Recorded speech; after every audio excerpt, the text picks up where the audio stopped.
Hola chicos, bueno, continuando con el tema oxácidos, que es todo un tema, ¿no? Se acostumbra a decir que el antiguo anhidro fosforoso, anhidro fosfórico, trióxido de difósforo y pentóxido de difósforo se combinan con una, dos y tres moléculas de agua, con una, dos y tres moléculas de agua, para dar los oxácidos correspondientes. En consecuencia vamos a formular los oxácidos, vamos a hacer algo que no se hace habitualmente, pero para que ustedes sepan de dónde sale esto. Siempre el hidrógeno primero, hidrógeno 2 en el fosforoso, fósforo 2, oxígeno 3 más 1, 4, saco factor común 2, 1, 1 y 2, 1, 1 y 2. Yo obtengo dos moléculas de este ácido que ya le vamos a dar nombre.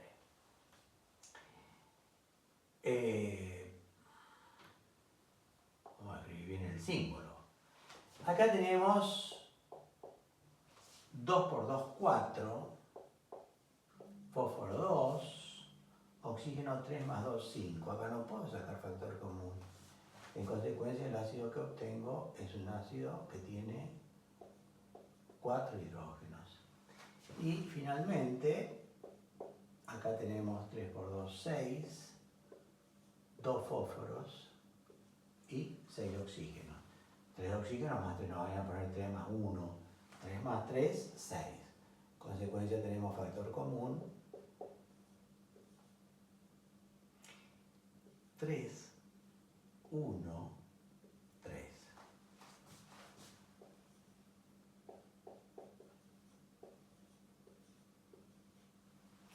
Bien, estos tres ácidos existen en la realidad. Y ya vamos a ver cómo se llaman. Vamos al segundo. 2 hidrógenos, 2 fósforos y 5 más 1, 6. Factor común 2.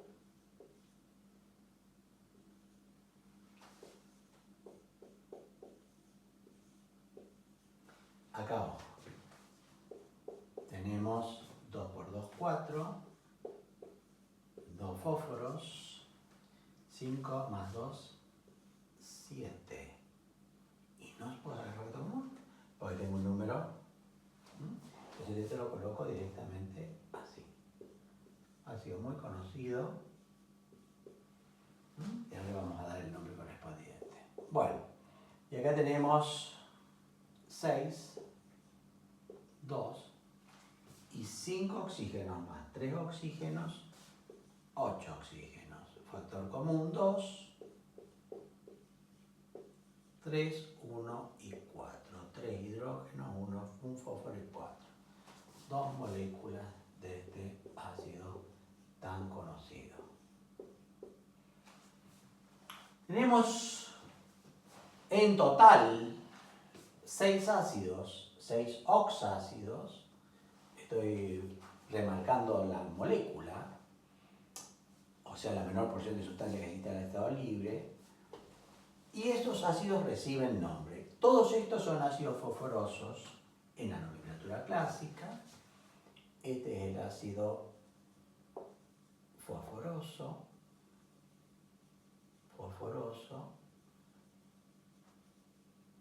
De ahí la gran conveniencia de acordarse que antiguamente este era el anhidro fosforoso y este era el anhidro fosfórico. Y todos estos ácidos son ácidos fosfóricos.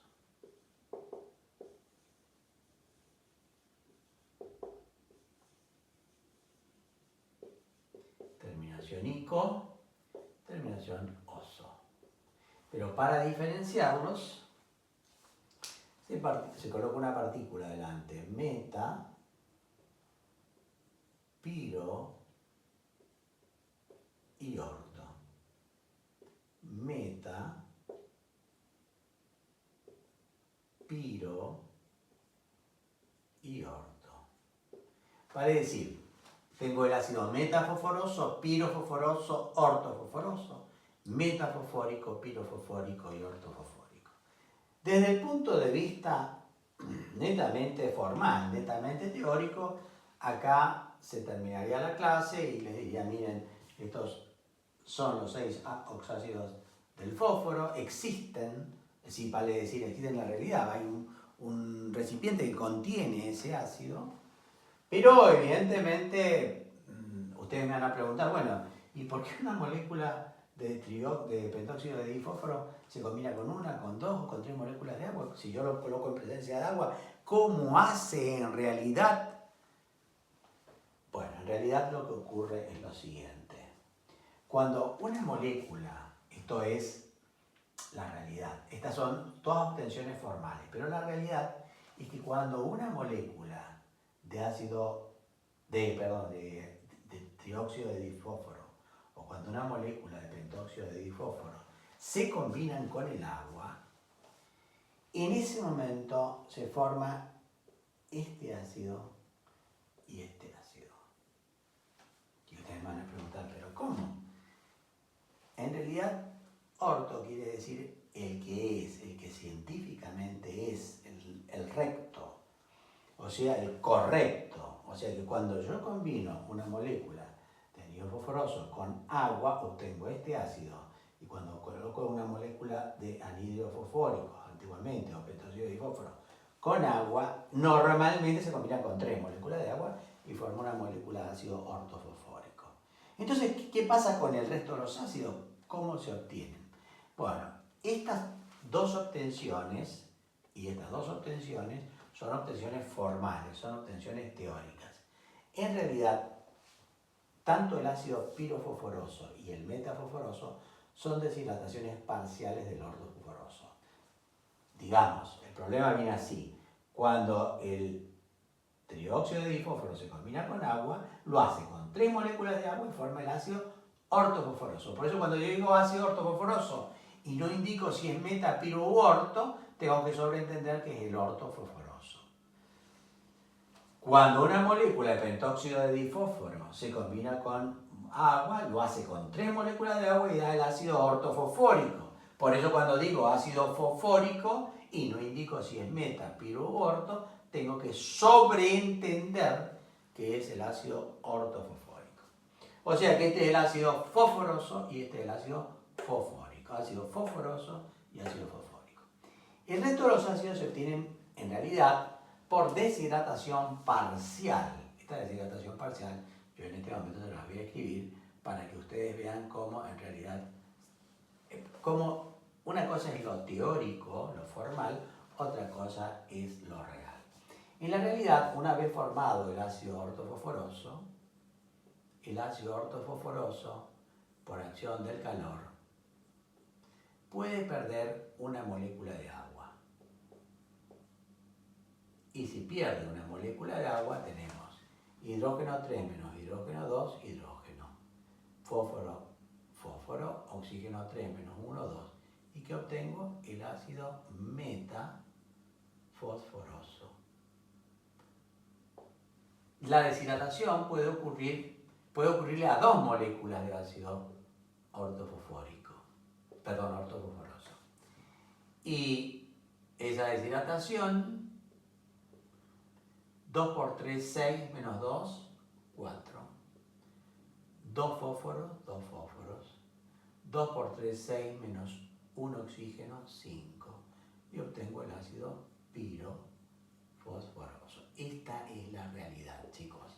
Ahora, es muy importante, y vuelvo a recalcar, que cuando se dice ácido fosforoso y no se indica cuál es este, el ácido ortofosforoso. Con el ácido ortofosfórico o ácido fosfórico ocurre exactamente lo mismo. Vale decir, si yo a una molécula de ácido ortofosfórico la someto a la deshidratación, menos agua, tengo 3 menos 2, 1. Un fósforo, 4 oxígenos menos 1, 3. Y obtengo el ácido metafosfórico. Y si yo tomo cada 2 moléculas deshidrato, pierde una molécula de agua, pues se llama piro. Piro quiere decir calor. Piro quiere decir calor. 2 por 3, 6, menos 2, 4. 2 fósforos, 2 fósforos.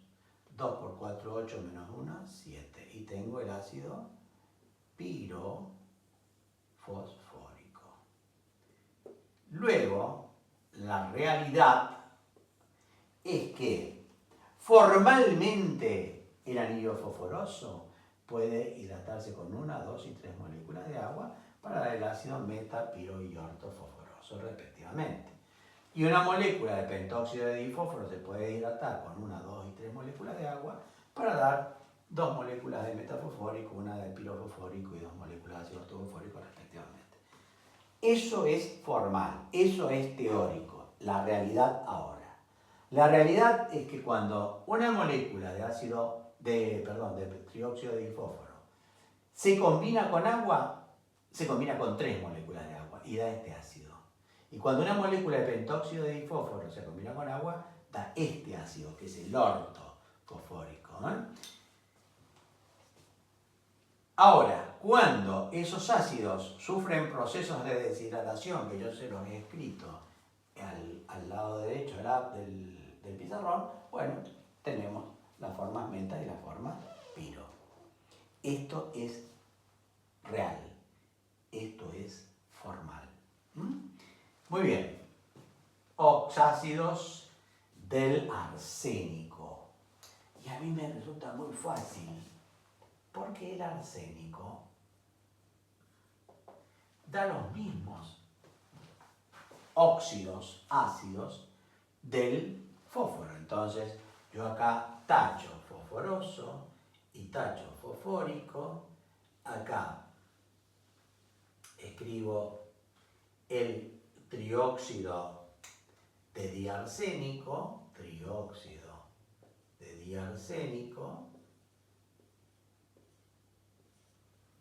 y pentóxido de diarsénico. Teóricamente, de nuevo, acá tendríamos el viejo anhidro arsenioso y anhidro arsénico.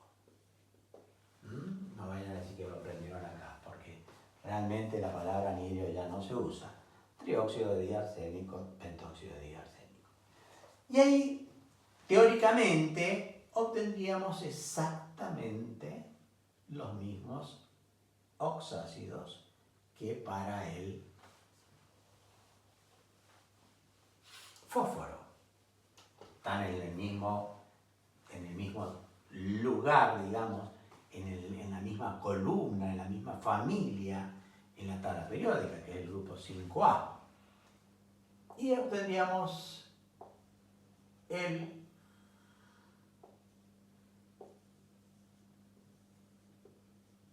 perdonen el silencio, pero le estoy dando tiempo para que copien,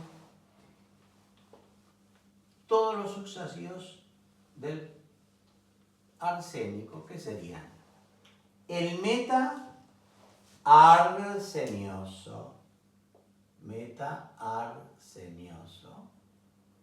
piro-arsenioso, orto-arsenioso. Meta-arsénico, vamos a poner bien porque si no se escribe meta-arsénico, piroarsénico y ortoarsénico.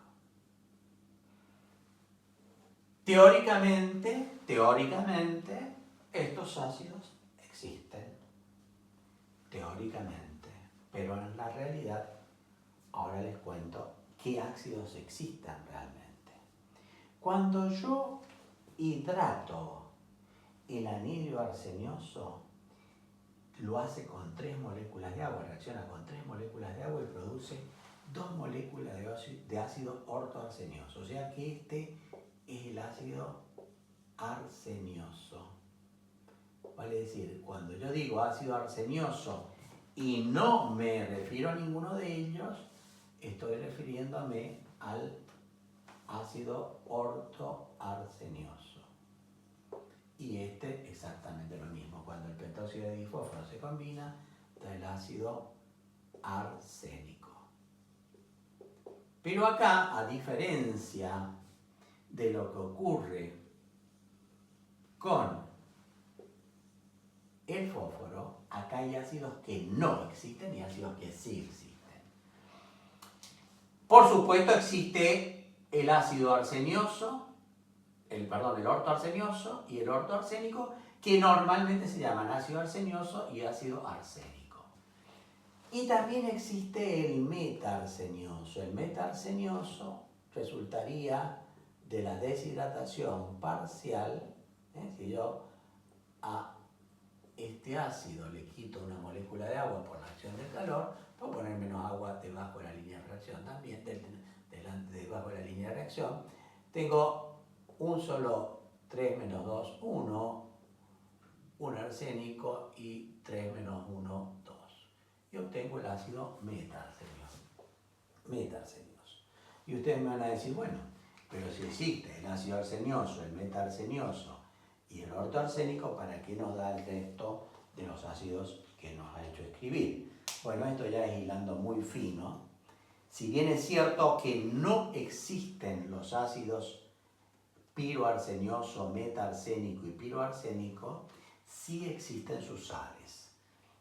Cuando yo digo sí existen sus sales, hay que tener en cuenta que vamos a ver ahora ionización y vamos a ver que todos estos dan iones.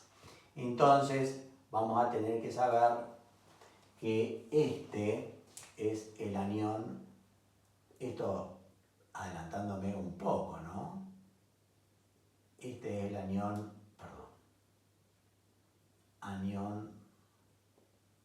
piroarsenito. Esto es un poquito adelantándome. No existe el ácido piroarsénico, pero sí existe el anión piroarsenito. Y en el caso del metaarsénico y del piroarsénico, existe el anión, vamos a colocarle. Los que no entiendan esto no importa, porque esto ya es muy fino. Meta-arseniato y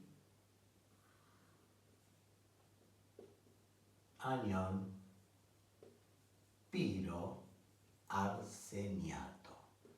Ya en cuanto veamos ionización, se les va a aclarar esto.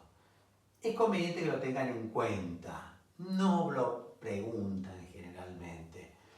Generalmente lo que hoy día se dice, miren, cuando el anhídrido arsenioso o el anhídrido arsénico se combina con el agua, da el ácido arsenioso y arsénico, y se refieren al ortoarsenioso y ortoarsénico nada más. Si ustedes quieren saber un poquito más, bueno, el metaarsenioso también existe por deshidratación parcial. Del resto solamente se conocen los aniones, porque forman sales, pero no porque exista el ácido per se. Esto es ir muy a lo básico. Y acá vamos a hacer una introducción a un metal. Como un metal da ácidos, sí. El antimonio, que está por debajo del arsénico en la tabla periódica y que, como yo les dije, los estadounidenses lo consideran como un metaloide. Nosotros lo consideramos como un metal, pero con propiedades que también comparten con los no metales. Bueno, el antimonio, y esto no lo vimos, daría 2 oxácidos. O sea, coloquen oxácidos del antimonio. Y para seguir un poco la línea, borramos esto, para seguir un poco con la línea, borramos esto, y yo les diría que, bueno, en definitiva borramos todo, pero bueno, más que todo para que ustedes se ubiquen. El arsénico da 2 óxidos que se comportan como óxidos ácidos o básicos según las circunstancias. Les recuerdo que el antimonio es Sb. Entonces, Sb, mal dicho lo que se ve, bueno, pero para que ustedes me entiendan. Entonces tenemos el trióxido de diantimonio y el pentóxido de diantimonio. Antiguamente anhídrido antimonioso y anhídrido antimónico. Se combinan con 3 moléculas de agua y dan 2 oxácidos exactamente iguales que los del fósforo. En su forma orto, por supuesto. Y es el ácido antimonioso, no es necesario ponerle orto, antimonioso y ácido antimónico. Todos estos oxácidos ya los vamos a ver más adelante, incluso en Redox muchas veces nos presenta la posibilidad de hacer este anión, ya vamos a ver que es un anión, y este anión que es el antimonito y el antimoniato. Bueno, llegamos así, después de ver tantos oxácidos y marearnos, llegamos a los oxácidos del grupo 4. Y acá vamos a ir muy rápido, grupo 4, que es carbono y silicio nada más.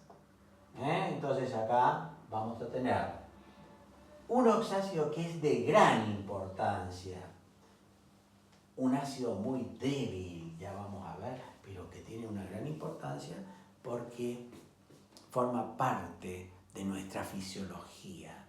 Lo van a sentir hablar permanentemente y es el ácido que resulta de la hidratación del dióxido de carbono, antiguamente llamado anhídrido carbónico.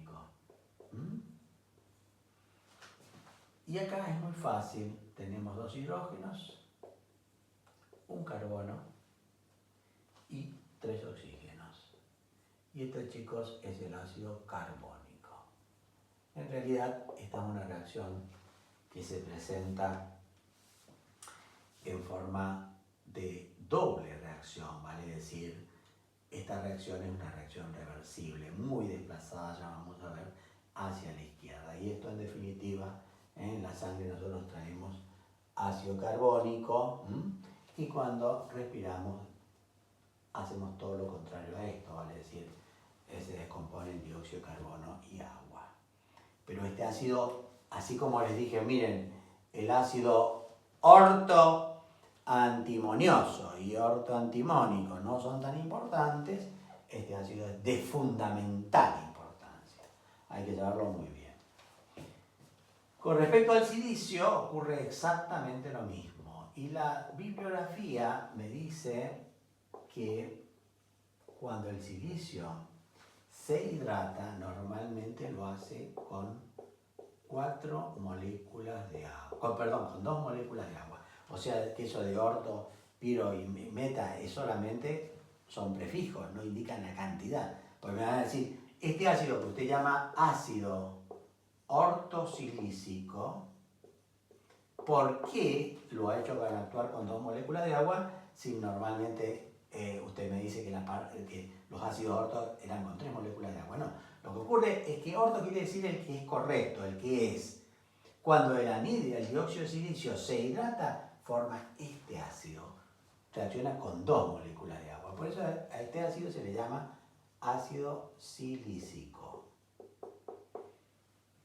O sea, normalmente tengo que entender que se hidrata con 2 moléculas de agua. Ahora, si se hidratase con 1 molécula de agua, daría este ácido, que es exactamente igual, un silicio, 2 oxígenos y 1, 3, 2 hidrógenos mal colocados acá, 2 hidrógenos. Y este ácido se llama ácido metasilícico. Sin embargo, muchas veces, bueno, como hicimos en fósforo, bueno, pero como el asunto, señor, si se hidrata ¿Con una o con dos? No, lo que pasa es que se hidrata con dos. Y esto es una reacción netamente formal. Lo que ocurre es que el ortosilícico pierde una molécula de agua por deshidratación, o sea, eso se llama deshidratación parcial. La deshidratación total conduciría al óxido ácido, y tenemos 2, 4 menos 2, 2. Un silicio, no se le pone punto, y 4 oxígenos menos 1, 3. Y lo que se obtiene es este ácido. Esta es la verdad. Bueno, lo cierto es que estos son los dos oxácidos más importantes del silicio. No obstante eso, a veces en la bibliografía les sale ácido silícico y tienen esta fórmula. Más que todo siguiendo la secuencia del ácido carbónico. Es más formal, más teórico que lo que realmente ocurre. Lo que realmente ocurre es lo que yo les estoy contando. Ahora, si a ustedes les exigen que este es el ácido silícico, bueno, es un problema de visión por parte del docente. Y alguno me va a preguntar, pero dentro de los óxidos del carbono vimos el monóxido de carbono. El monóxido de carbono se comporta como un óxido neutro, vale decir, con agua no pasa nada. Ya demasiado pasa con la hemoglobina, que como ustedes recordarán, se adhiere de una forma impresionante.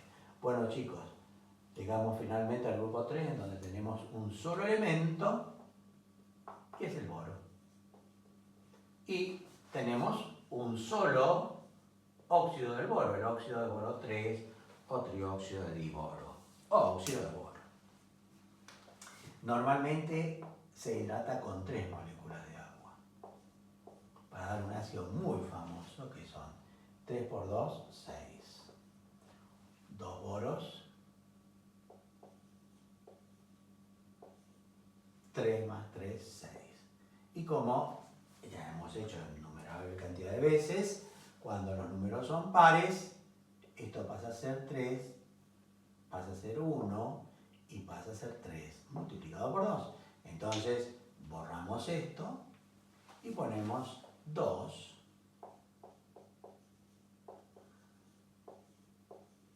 de ácido bórico.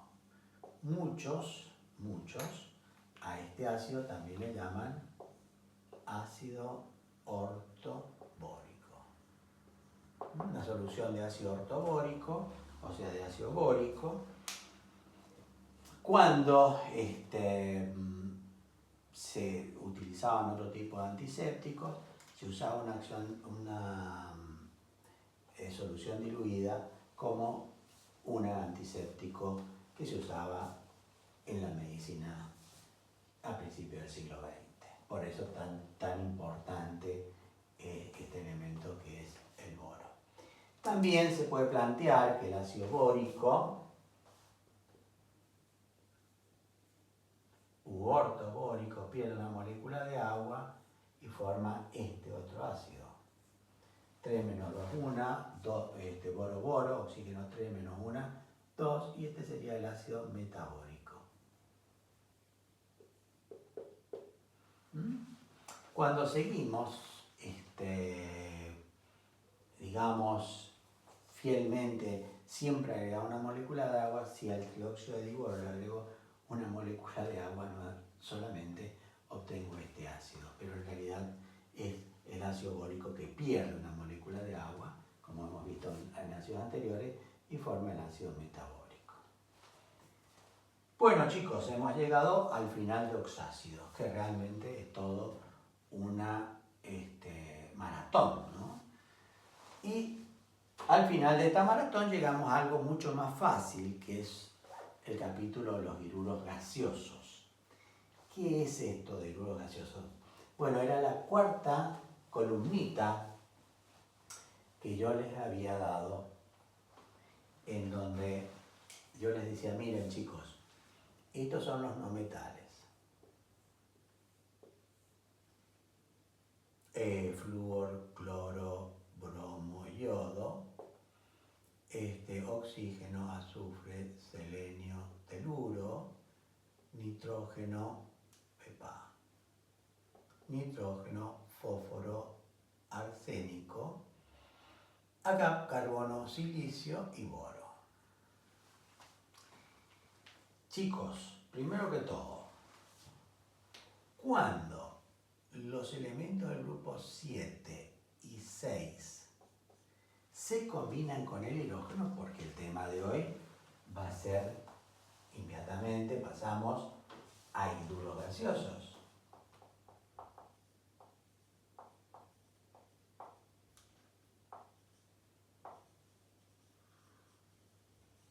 Y estos hidruros gaseosos o hidruros no metálicos,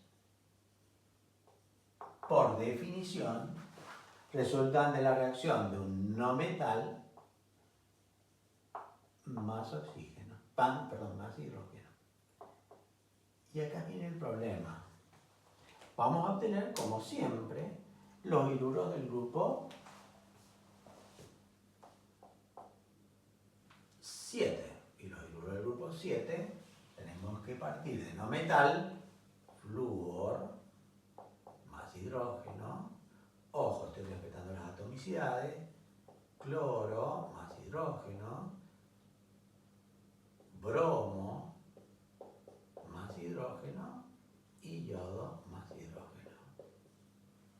Y acá viene el gran problema. Señor, las valencias del cloro son 1, 3, 5 y 7, como las del bromo 1, 5 y 7 y las del yodo 1, 5 y 7. ¿Por qué ha colocado nada más que una? No ha colocado 4 veces el cloro, 3 veces el bromo y 1 vez el yodo. Y 3 veces el yodo. La razón fundamental es que cuando estos elementos, los elementos halógenos, los elementos del grupo 7A de la tabla periódica, se combinan con el hidrógeno o con un metal, lo hacen con una única valencia. Que resulta de restar a 8, al número 8, un número fijo, el número de grupo. 8 menos 7, 1. Todos estos actúan con 1. Nada más. Repito, cuando el cloro, por ejemplo, que es el elemento más representativo de los halógenos, se combina con el oxígeno, lo puede hacer con varios números de oxidación. Más 1, más 3, más 5, más 7, lo que nosotros llamamos valencia antiguamente. Ahora, cuando lo hacen con el hidrógeno, o como vamos a ver más adelante con un metal, actúa con una única valencia, con un único número de oxidación, que resulta de restar a 8 el número del grupo. Entonces, todos estos elementos actúan con valencia 1, número de oxidación menos 1. Pues ya vamos a ver que en forma total y absolutamente cierta, se le da siempre al hidrógeno, en estos casos, número de oxidación más 1, en consecuencia estos tienen que ser negativos. O sea que en este momento lo importante para ustedes es que actúa con una única valencia con el hidrógeno. Entonces, hidrógeno 1, flúor 1, 2 y 2 duplicamos, y esta molécula es el fluoruro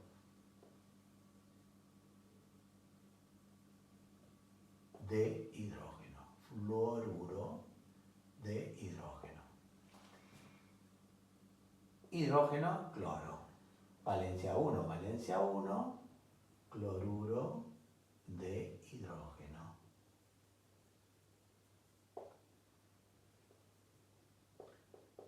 Valencia 1, duplicamos, bromuro de hidrógeno. Y acá empieza a aparecer una partícula que es el uro. Y acá tendremos el yoduro de hidrógeno. Para los elementos del grupo 6, ¿qué son el azufre? el selenio y el teluro. Chicos, 8 menos 6, 2. Actúan únicamente con valencia 2. En realidad con número de oxidación menos 2. En consecuencia, cuando se combine, lo vamos a considerar como monoatómico para no hacer mucho lío, y porque en realidad son el más importante es el azufre, selenio y teluro no tienen mucha importancia. Tenemos, bueno, si yo acá tengo hidrógeno y tengo azufre y esto vale 2 y esto vale 1, esto vale más 1 y esto vale menos 2, en número de oxidación te va a tomar 2 del que tiene 1 y 1 del que tiene 2. Y ya está balanceado. O sea que la obtención es muy fácil. Este sería el sulfuro de hidrógeno, que es un gas, para uno muy importante en ecología. Y estos dos que realmente no tienen mucha importancia, que son el seleniuro o selenuro de hidrógeno y el teleniuro de hidrógeno. Y me planto en los elementos del grupo 7 y del grupo 6. Del grupo 7A y del grupo 6A. Me planto acá. ¿Por qué lo hago? Porque muchos de ustedes que ya han estudiado química me van a decir, señor, lo que usted ha escrito acá no es la fórmula del cloruro de hidrógeno, es la fórmula del ácido clorhídrico. El ácido más importante que existe, porque cuando yo tengo en casa, tengo un ácido, digo, anda a comprar ácido a la ferretería o a la droguería. Y el ácido que me venden es este. ¿Cómo no va a ser importante? Yo le estoy diciendo que es un cloruro de hidrógeno. Y que para colmo, si yo lo tuviera que colocar, pondría gas, gas, y acá pondría también gas. ¿Cómo es esto? Y esto es lo siguiente, tenemos que hacer un poquito de lo que realmente ocurre. Lo que realmente ocurre es que cuando yo tengo el cloruro de hidrógeno gaseoso y lo disuelvo en agua, en solución acuosa, paso a tener esto, una solución, y ya no digo una solución de cloruro de hidrógeno, acá le llamo cloruro de hidrógeno. Y acá le llamo ácido clorhídrico o ácido sin oxígeno. Ácido sin oxígeno. Y estos ácidos que no tienen oxígeno se denominan hidrácidos. Por eso cuando vean el esquema general de reacciones, yo les voy a decir, miren, cuando los no metales del grupo 7 y del grupo 6 se combinan con el hidrógeno, dan hidruros gaseosos. Y estos hidruros gaseosos en solución acuosa se comportan como ácidos. Pero esos ácidos no tienen oxígeno. Ya vamos a ver que el que tengan o no tengan oxígeno no tiene importancia desde el punto de vista ácido. Ácido es toda sustancia que en solución acuosa libera cationes de hidrógeno. Ya lo dijo en la teoría, en la vieja teoría de Arrhenius de ionización. O sea que obtener esto es algo muy sencillo. Yo después, si tengo un poquito de tiempo, les comento cómo se obtiene el ácido clorhídrico. Pero lo cierto es que teóricamente, si yo combino el gas cloro con hidrógeno, un gas verdoso con hidrógeno, tengo otro gas que es un gas que se llama cloruro de hidrógeno. Y si ese gas, también de aspecto amarillento, lo hago burbujear en agua, ahí inmediatamente se me transforma en el famoso ácido clorhídrico, en un hidrácido. Entonces, para mí ahora es muy sencillo decir, bueno, chicos, todas estas sustancias todas estas sustancias en solución acuosa reciben otro nombre. Y acá vamos a poner acuoso, acuoso, acuoso y acuoso. Y se tendrá el ácido fluorhídrico, ácido que se usa especialmente para producir un despulido en el vidrio, para hacer las famosas marcas o para hacer las famosas impresiones en los vidrios. Ácido clorhídrico, señores, uno de los ácidos más importantes, pero como un ácido fuerte. El ácido bromhídrico y el ácido iodídrico. Ya vamos a ver que estos tres son fuertes, mientras que el fluorhídrico es débil. Y acá ocurre exactamente lo mismo. Si yo al sulfuro de hidrógeno, que es un gas, lo hago burbujear en agua, tengo en solución acuosa, esto quiere decir acuosa, tengo el ácido sulfídrico de muy mal olor. Perdón, en realidad lo que es de muy mal olor es este gas.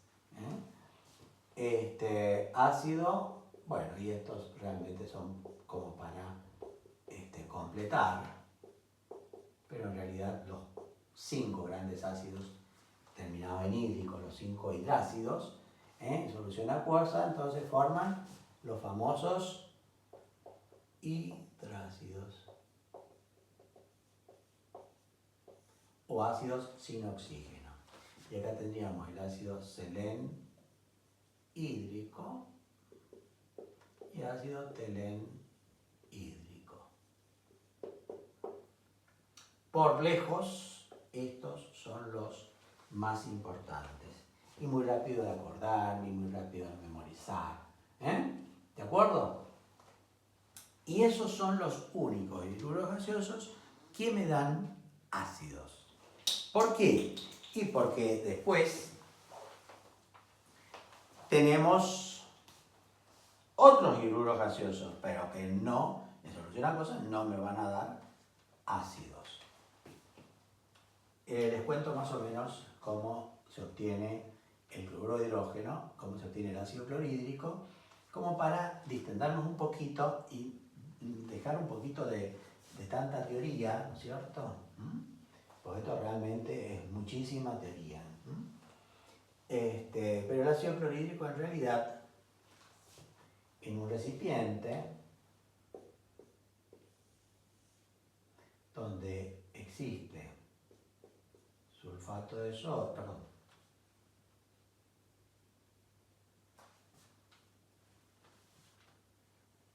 donde existe ácido sulfúrico, se coloca cloruro de sodio y la reacción acá, la reacción por acción del calor es esta. Esto lo vamos a ver en ataque de una sal, de un ácido sobre una sal, o de una sal sobre un ácido, lo mismo. En realidad se produce sulfato de sodio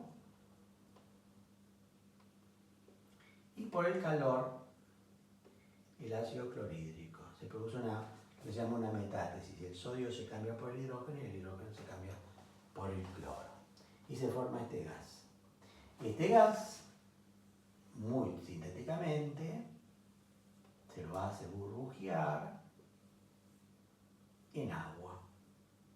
Acá tenemos agua.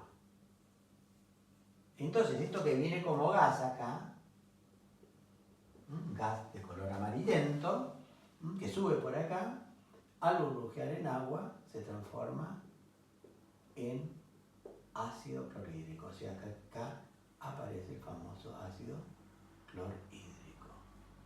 O sea, la reacción me produce cloruro de hidrógeno al estado gaseoso.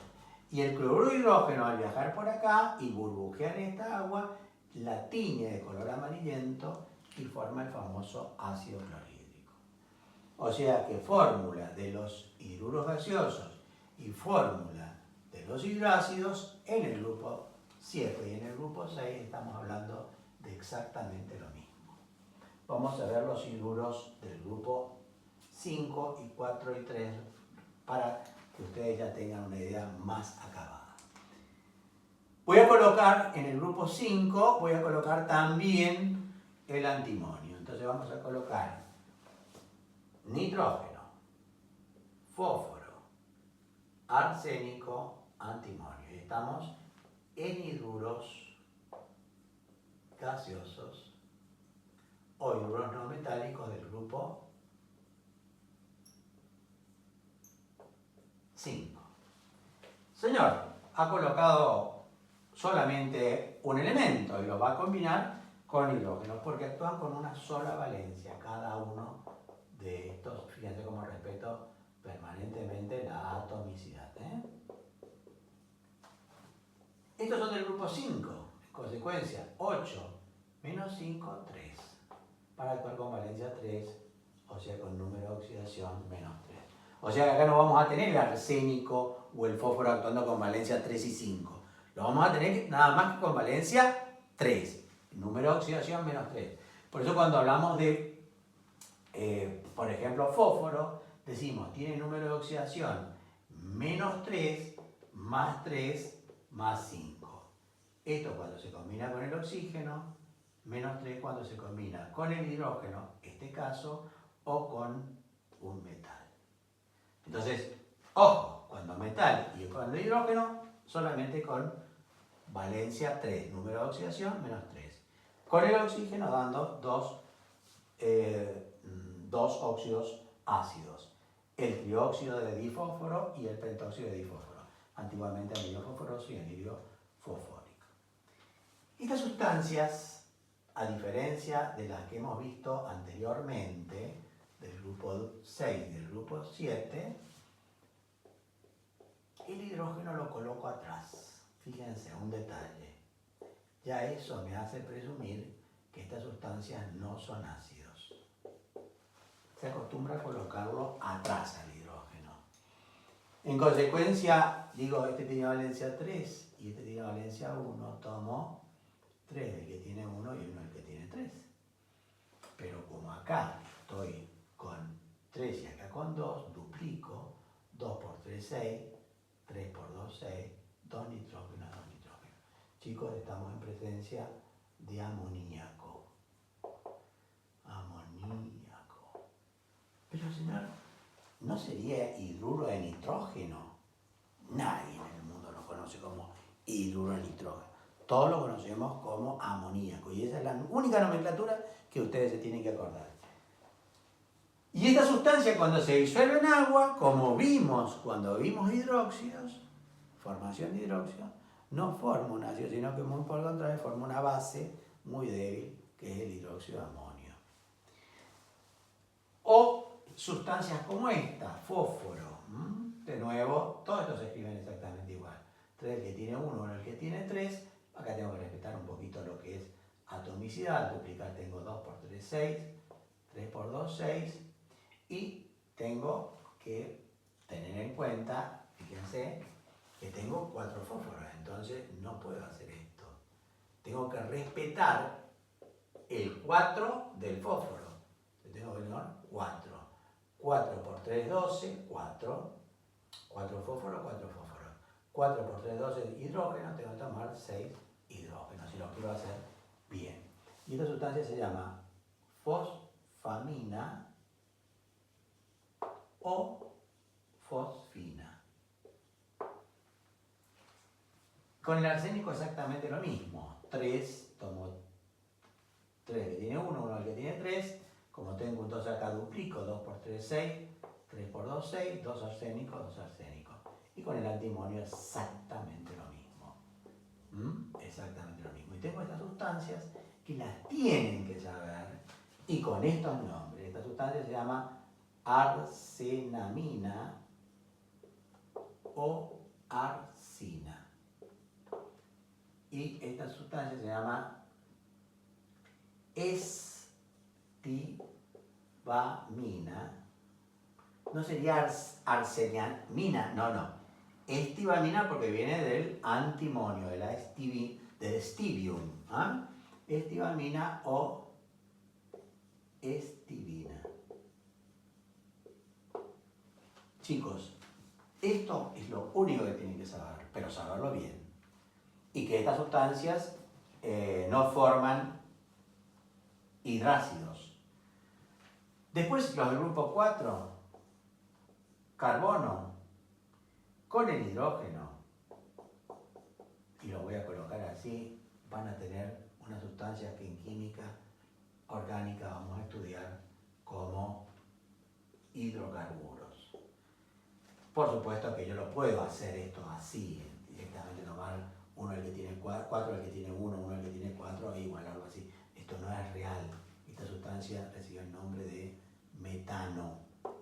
O sea que estas obtenciones, por favor, no las vamos a hacer porque en realidad son sustancias que pertenecen a la química orgánica. Con respecto al silicio, forma los llamados silanos. Otros le llaman con S, silanos.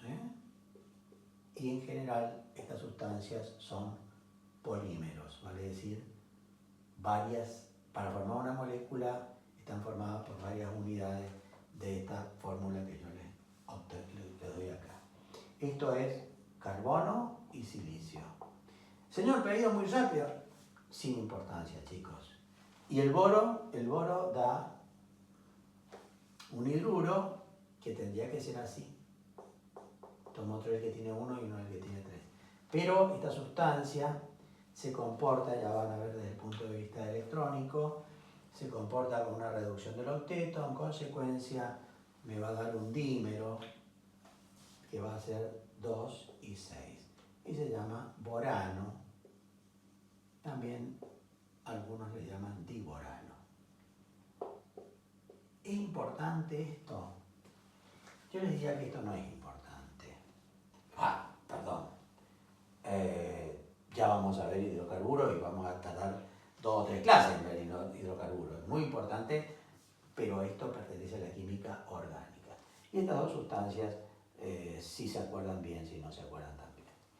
Chicos, hemos terminado con ácidos, en donde sin querer hemos visto que los ácidos pueden ser o ácidos con oxígeno o ácidos sin oxígenos. Una clasificación así muy rápida para que ustedes la tengan presente. Los ácidos en química se clasifican en inorgánicos, que son los que hemos visto, y orgánicos, que los vamos a ver cuando veamos la oxidación de un aldehído o la oxidación de un alcohol. Y los inorgánicos, muy rápidamente, se clasifican en hidrácidos o ácidos sin oxígeno, cuyo representante más importante es: señor, y ahí no le colocó acuoso. Cuando pongo esta fórmula y no pongo, no claro si es acuoso o gaseoso, por supuesto que interpreto que es el ácido clorhídrico.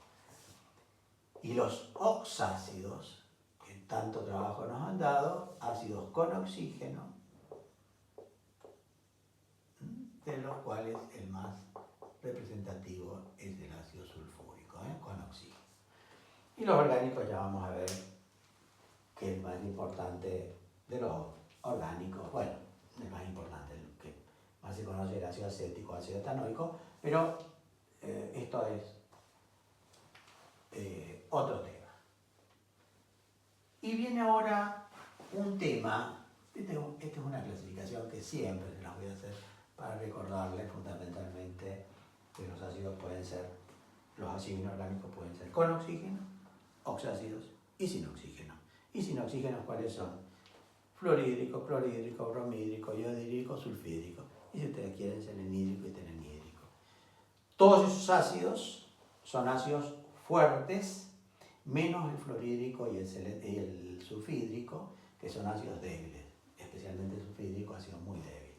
Pero ya vamos a ver a qué nos referimos con debilidad o fortaleza. Pero aprovecho ahora para hacer así un resumen de lo que es un ácido, porque es lo que vamos a ver ahora.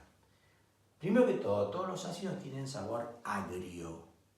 Así como los hidróxidos tenían sabor amargo, los ácidos tienen sabor agrio. Todos los ácidos en solución acuosa se ionizan, vale decir, liberan cationes hidrógeno. Son electrolitos, cosa que vamos a completar ahora.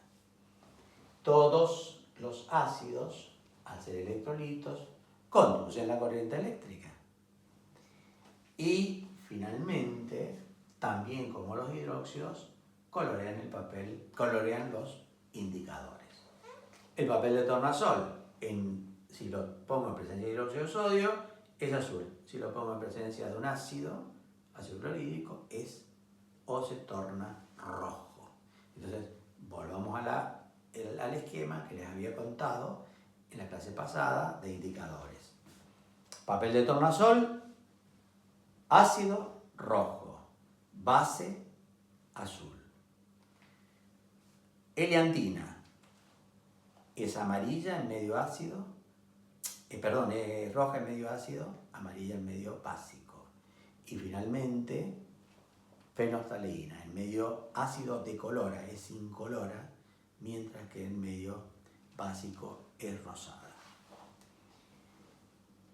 Bien, vamos ahora, después de este breve resumen de ácidos, vamos a un tema que nosotros lo vemos antes de sales, porque no podemos obviar lo que es ionización.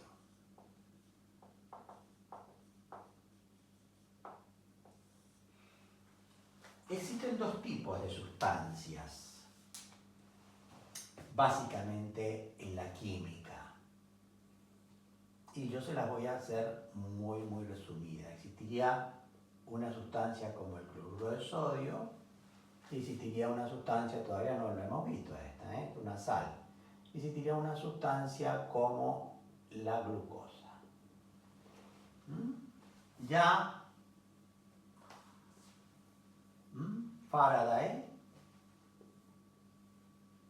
en el siglo XVIII-XIX, sabía que si él colocaba un electrodo, esto es un electrodo, lo conectado a una pila, positivo o negativo, el electrodo positivo es el ánodo, el electrodo negativo es el cátodo.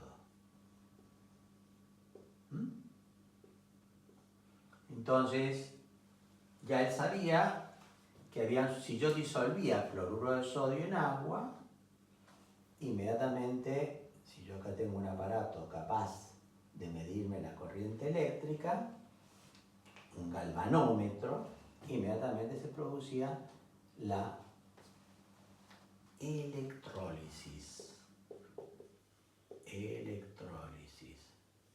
Fenómeno descrito por Faraday. Faraday pensaba que cuando se colocaba el cloruro de sodio en agua, inmediatamente la presencia de la electricidad hacía que el cloruro de sodio se dividiese en un catión sodio, que era atraído por el cátodo, y un anión cloruro, que era atraído por el ánodo. Por eso estos se llaman aniones, los negativos. Las partículas negativas se llaman aniones porque son atraídas por el electrodo positivo, que se llama ánodo, ¿sí? Mientras que las partículas positivas son atraídas por el cátodo, porque el cátodo, al ser negativo, atrae las partículas positivas. Entonces, de ahí viene el nombre de anión cloruro, catión sodio. Entonces, ¿qué decía Faraday? Faraday decía que estas sustancias se dividían, se escindían, se rompían, electrolisis, ruptura por la electricidad, por la presencia de ánodo y cátodo. A esas sustancias él les llamaba electrolitos, y veía que los electrolitos, vale decir, las sustancias que conducían la corriente eléctrica, vale decir, las sustancias que al ser disueltas en agua, se dividían, se escindían en partículas positivas y negativas, y que en consecuencia conducían la corriente eléctrica, eran rotas por la electricidad, digamos así, litos, ruptura, electricidad, eran los ácidos, los hidróxidos o bases y las sales. Esas sustancias sufrían el proceso de electrólisis, según Faraday. Existían otras sustancias, como la glucosa, que si yo la colocaba en agua, lo único que le pasaba a la molécula es que se mojaba, ¿vale? Es decir, formaba una solución de glucosa, pero no conducía a la corriente eléctrica.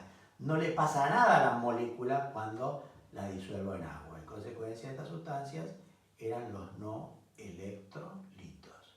Entonces, una forma de clasificar a las sustancias eran en electrolitos, ácidos, bases y sales, fundamentalmente la química inorgánica, y no electrolitos, fundamentalmente las sustancias que no le pasaba nada con la corriente eléctrica, no conducían la corriente eléctrica, no se dividían, por eso se llaman no electrolitos, y pertenecían en general a la química orgánica, aunque vamos a ver que hay sustancias dentro de la química orgánica que se comportan como electrolitos.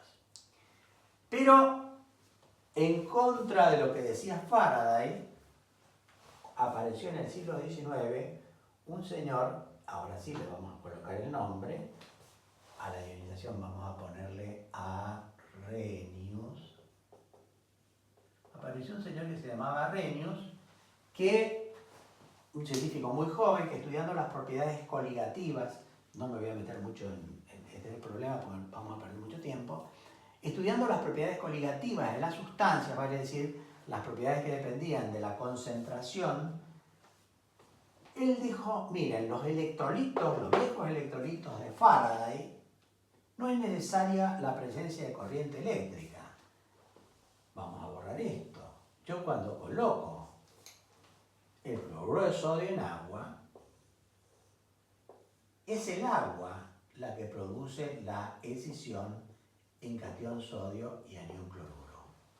El agua solamente, no es necesaria la presencia de la electricidad. Y a ese fenómeno le llamó ionización. ¿Y quiénes eran las sustancias que experimentaban ionización? Los viejos electrolitos de Faraday. Por eso, cuando yo hablo de electrolitos, ustedes siempre tienen que acordarse que son los ácidos, las bases y las sales, que son las sustancias que experimentan ese fenómeno de división, escisión, ruptura por acción del agua, no de la electricidad. Porque si yo ahora en este recipiente, que también tiene agua, coloco glucosa, la glucosa queda como molécula, como tal, no se escinde, no se rompe, no le pasa nada. Esto lo propuso Arrhenius, chicos. O sea, que ionización, según Arrhenius, es el proceso que sufren ciertas sustancias de la química inorgánica, ácidos, bases y sales, y ciertas sustancias de la química inorgánica, ya vamos a ver los ácidos orgánicos, mediante el cual, al ser disueltas en agua, experimentan una escisión, una división, una ruptura en dos clases de partículas, eléctricamente cargadas esas partículas. Las partículas positivas le llamábamos cationes, a las partículas negativas le llamábamos aniones. Entonces decimos, cuando el cloruro de sodio se disuelve en agua, se escinde en un catión sodio y en un anión cloruro. Y esto, chicos, les pasa a los ácidos, a las bases y a las sales. Y hoy va a ser tema de nosotros ionización de ácidos. Por supuesto, esto es historia. Arrhenius era un científico muy joven cuando presentó su teoría de que no era necesaria la electricidad para dividir a las sustancias, para escindirlas, para romperlas, para dividirlas. se armó un lío tremendo, la autoridad de Faraday era muy, muy importante y en consecuencia le costó mucho tiempo a Arrhenius para que reconocieran su famosa teoría de la ionización. Ionización, vuelvo a repetir, no electrólisis. Asocien a Faraday con electrólisis, asocien a Arrhenius con ionización. ¿Qué dijo Arrhenius? Bueno, Arrhenius se refirió fundamentalmente a lo que le ocurría a los electrolitos, a los viejos electrolitos de Faraday, ácidos, bases y sales, cuando se colocaban en agua. Entonces yo acá les voy a escribir algunos ácidos y vamos a comenzar por el famoso ácido clorhídrico, ácido sulfídrico,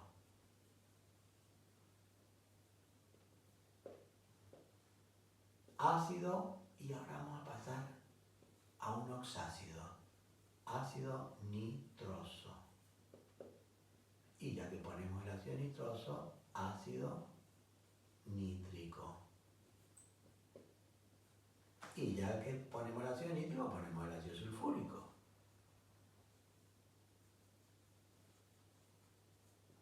¿Y por qué no vamos a poner el ácido ortofosfórico o ácido fosfórico? Acá le pongo ácido fosfórico nada más.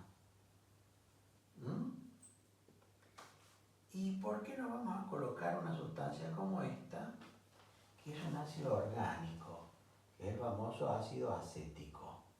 Ácido acético. Por ahora acético, ya después vamos a saber que la nomenclatura de IUPAC es ácido etanoico. Fíjense lo complejo que es este ácido. Son 2 carbonos, 4 hidrógenos, 2 oxígenos y escrito en esta forma. Sin embargo, todos reciben el nombre de ácido. ¿Por qué? Porque todas estas sustancias, en solución acuosa,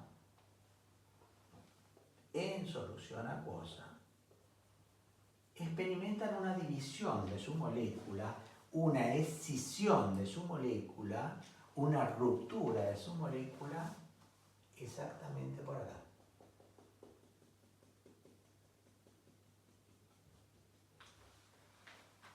Y liberan esta partícula, que vamos a llamar por el momento catión hidrógeno, hidrogenión o protón.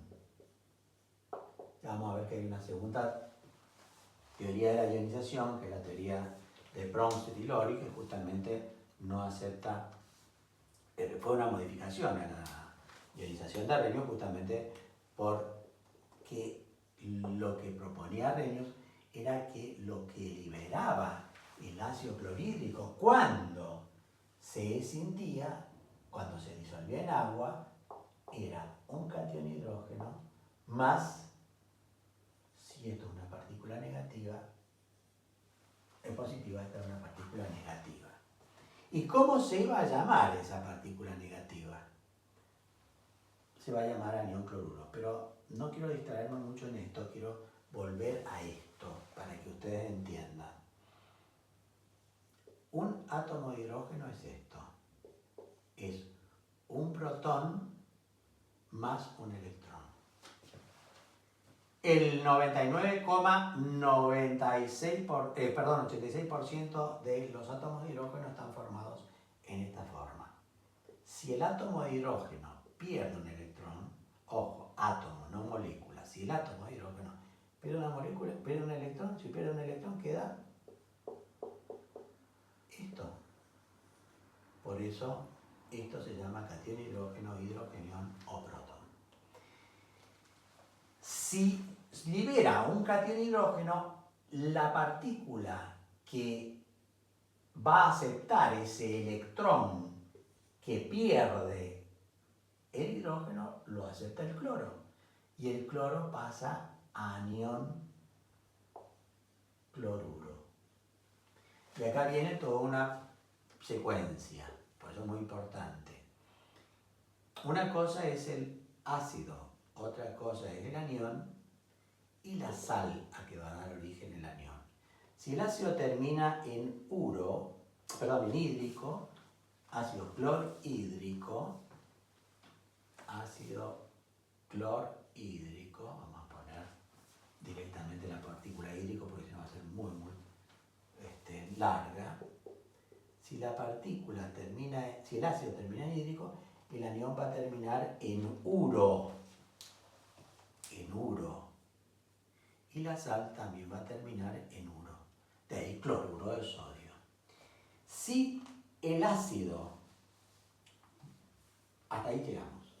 Vamos a hacer la ionización de los ácidos, estos que son hidrácidos.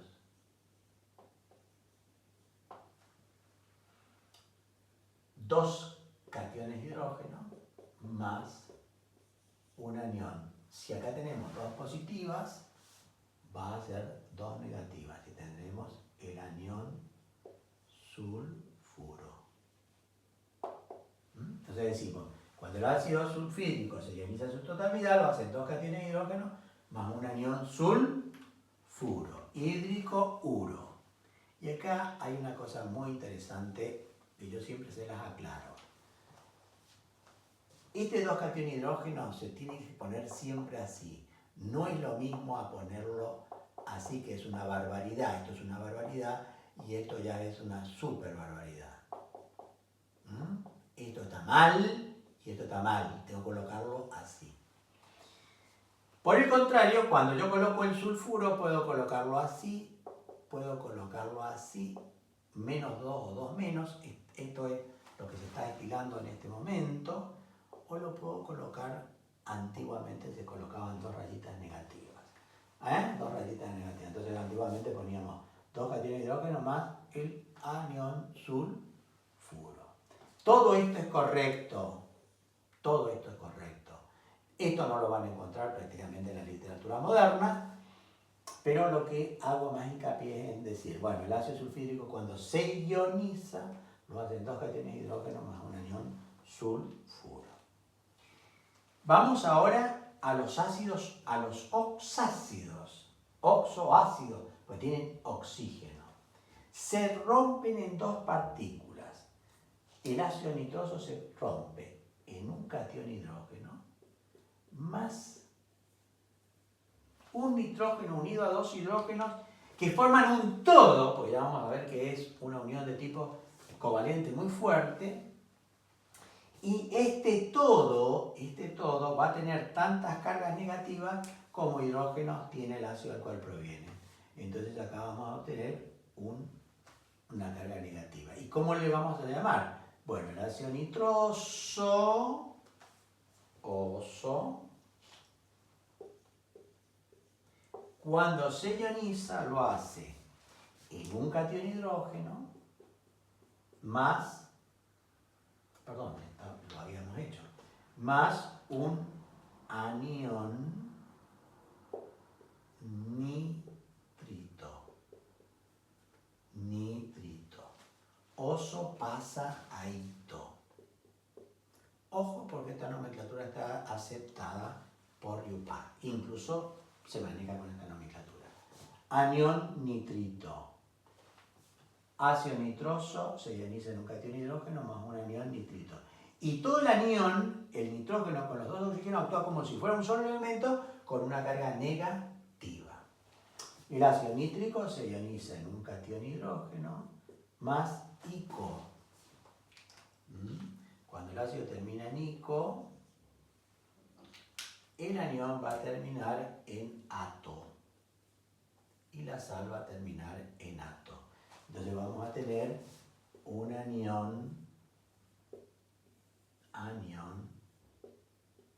nitrato.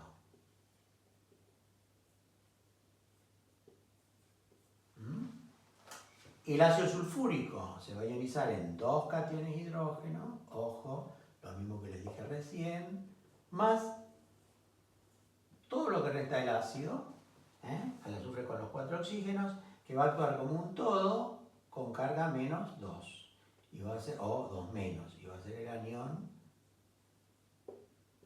sulfato. ¿Y por qué ato? Y porque el ácido terminaba en ico. Si hubiéramos hecho la ionización del ácido sulfuroso, hubiéramos obtenido el anión, dos cationes de hidrógeno más un anión sulfito, que tiene un oxígeno menos. El ácido ortofosfórico, cuando se ioniza en su totalidad, 3 cationes de hidrógeno más, fíjense, fósforo, oxígeno 4 con carga, si tengo 3 positivas, acá tengo 3 negativas. Anión fosfato. Señor, este es el ortofosfato. Y finalmente, para que vean, esto no es porque lo tienen que saber ahora, el ácido acético cuando se ioniza lo hace en un catión de hidrógeno más esta partícula que queda con una carga negativa. Todo esto tiene una carga negativa y se llama anión acetato o anión etanoato. Ustedes han sentido hablar de los poliacetatos, etc.